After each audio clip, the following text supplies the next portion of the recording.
limit test for iron and lead. அயனுடைய principal என்னென்னா, ammonium citrate இருக்கும் பொழுது அயனும் தயோக்ளைகோலிக் ஆசிட் அப்படிங்கிற ஆசிட்டும் ரியாக்ட் ஆகி நமக்கு ஃபெர்ரஸ் தயோக்ளைகோலேட் அப்படிங்கிற காம்ப்ளெக்ஸ் ஃபார்ம் ஆகும்.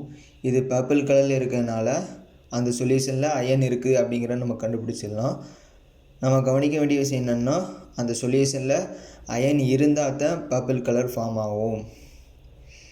அது மட்டும் இல்லாமல் அந்த பர்பிள் கலர் எந்த அளவுக்கு ஃபார்ம் ஆகுதோ அந்த அளவுக்கு நம்மளுடைய சொல்யூஷனில் அயன் இருக்குது அப்படிங்கிறத நம்ம தெரிஞ்சுக்கலாம். அந்த இன்டென்சிட்டி எந்த அளவுக்கு அந்த இன்டென்சிட்டி இருக்குதோ அந்த அளவுக்கு நம்ம சொல்யூஷனில் அயன் இருக்குது அப்படின்னு நம்ம புரிஞ்சுக்கலாம். டெஸ்ட்டையும் ஸ்டாண்டர்டையும் கம்பேர் பண்ணி பார்த்து என்னெல்லாம் அந்த ரியாக்ஷனில் நடக்கும்னா, எஃப்இ அயனும் தயோக்ளைகோலிக் ஆசிட்டும் ரியாக்ட் ஆகும். நம்ம சொல்யூஷனில் நிறைய தயோக்ளைகோலிக் ஆசிட் இருக்கும். அப்படி இருக்கும் பொழுது ரெண்டுமே ரியாக்ட் ஆகி இந்த மாதிரி ஒரு ஸ்ட்ரக்சர் ஃபார்ம் பண்ணும். நம்மளுடைய எஃப்இ இந்த ரெண்டு தயோக்ளைகோலிக் ஆசிட் இதை ஸ்ட்ரக்சரை திருப்பி போட்ட மாதிரி இருக்குதா, வேறு ஒன்றும் இல்லை, இது தயோக்ளைகோலிக் ஆசிட் தான். இந்த தயோக்ளைகோலிக் ஆசிட்டில் இந்த ஹெச் வெளியில் போய் இந்த ஹெச் வெளியில் போயிடும். அதே மாதிரி இன்னொரு தயோக்ளைகோலிக் ஆசிட்டோடைய இன்னொரு ஹெச் வெளியில் போயிடும். அப்போ இந்த இடத்துல நம்மளுடைய ஃபெரஸ் அயான் போய் சேர்ந்துடும். மீதி ரெண்டு ஹெச்சும் வெளியில் போயிடும். அப்போ நமக்கு ஃபார்ம் ஆகக்கூடிய ப்ராடக்ட் என்னென்னா ஃபெர்ரஸ் தயோக்ளைகோலேட் அப்படிங்கிற காம்ப்ளெக்ஸ் ஃபார்ம் ஆகும். சிட்ரிக் ஆசிட் நம்ம எதுக்காக ஆட் பண்ணுறோன்னா, சிட்ரிக் ஆசிட்டும் அமோனியாவையும் நம்ம சேர்த்து ஆட் பண்ணுவோம். அப்படி ஆட் ஆகும் பொழுது ரெண்டும் சேர்ந்து அமோனியம் சிட்ரேட்டாக மாறும். இது ஒரு பஃபராக நமக்கு ரியாக்ட் ஆகும். பஃபர்னால் நம்மளுடைய சொல்யூஷனில் உள்ள பிஹெச் மெயின்டைன் பண்ணக்கூடிய ஒரு சொல்யூஷன் அப்படின்னு சொல்லலாம். சிட்ரேட் அயான் இன்னொரு வகையிலையும் யூஸ் ஆகுது. எப்படி யூஸ் ஆகுதுன்னா, நம்ம அயான் எதோடைய காம்ப்ளெக்ஸ் ஃபார்ம் பண்ணணும்னா தயோக்ளைகோலிக் ஆசிட்டோட ஃபார்ம் பண்ணணும். அது மாற்றி நம்ம சொல்யூஷனில் அமோனியா ஆட் பண்ணுறோம்ல, அந்த அமோனியா கூட காம்ப்ளெக்ஸ் ஃபார்ம் பண்ணிடக்கூடாது அப்படின்னு நம்ம சொன்னோம்னா அதுக்காக தான் சிட்ரேட் அயான் யூஸ் ஆகுது. இந்த சிட்ரேட் அயான் என்ன பண்ணும்னா, இந்த அமோனியாவை இந்த அயனோட ப்ரெசிபிடேட் ஃபார்ம் பண்ணாமல் பார்த்துக்கும். அப்படி பார்த்துக்கிறதுனால நமக்கு அயன் தயோக்ளைகோலேட்டாக மாறுது, அந்த காம்ப்ளெக்ஸ் ஃபார்ம் பண்ணுது.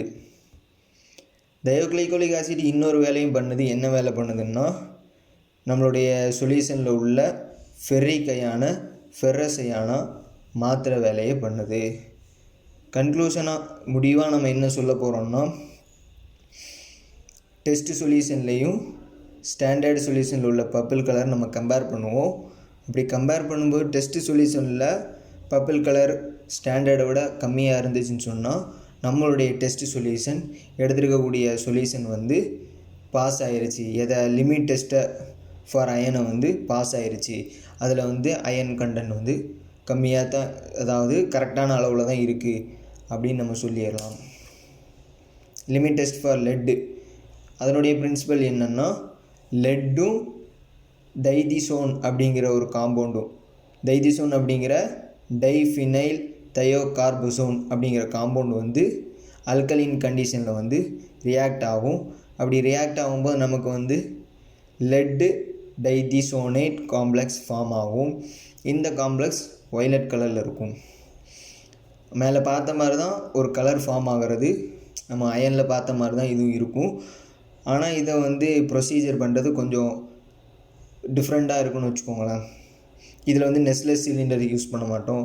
அதுக்கு பதிலாக நம்ம என்ன பண்ணுவோம்னா எக்ஸ்ட்ராக்ஷன் பண்ணுவோம். எக்ஸ்ட்ராக்ஷன் பண்ணுறதுக்கு செப்பரேட்டிங் ஃபனல்ஸ் யூஸ் பண்ணுவோம். அந்த எக்ஸ்ட்ராக்டை வச்சு தான் நம்ம லிமிட் டெஸ்ட் எடுப்போம்.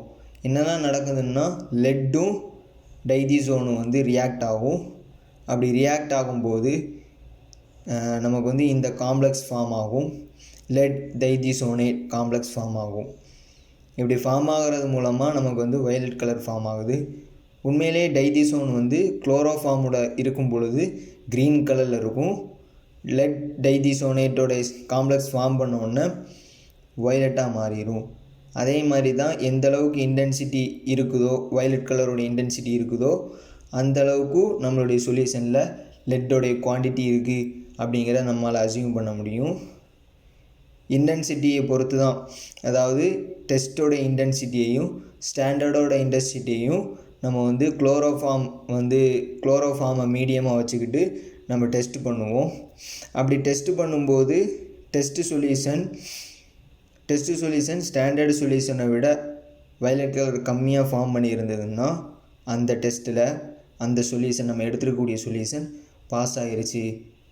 அப்படி பாஸ் ஆகிடுச்சின்னு சொன்னால் நம்ம எடுத்துருக்கக்கூடிய சொல்யூஷனில் லெட் கம்மியாக இருக்குது அப்படின்னு அர்த்தம். Thank you for your attention.